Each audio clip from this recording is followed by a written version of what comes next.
Jengine, changamoto inayotukabili ni rasilimali. Rasilimali zetu ni chache.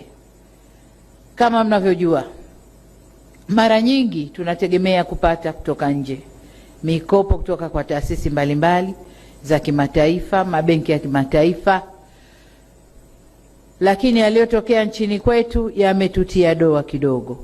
Kwa hiyo huenda yakatupunguzia sifa ya kupata hiyo mikopo kwa urahisi kama tulivyopata muhula wa kwanza wa awamu hii.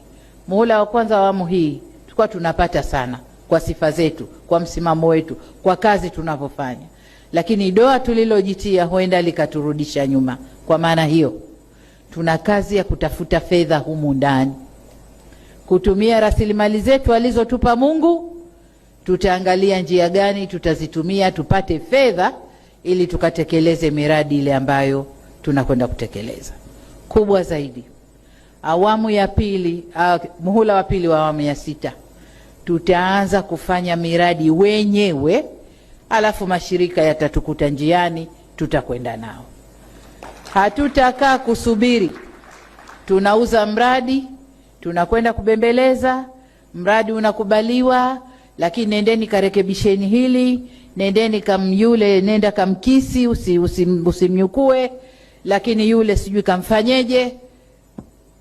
Mradi badala ya kupata approval kwa miezi 3 4, tunachukua mwaka mzima tunabembeleza mradi mmoja mpaka permission inatoka, no objection, maneno yenu wataalamu.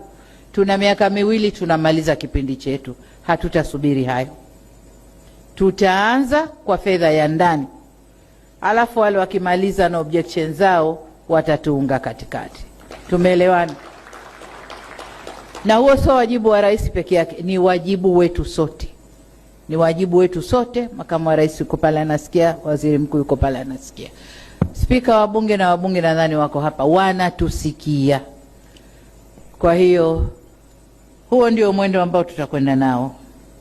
Tuliahidi kufanya mambo ndani ya siku 100.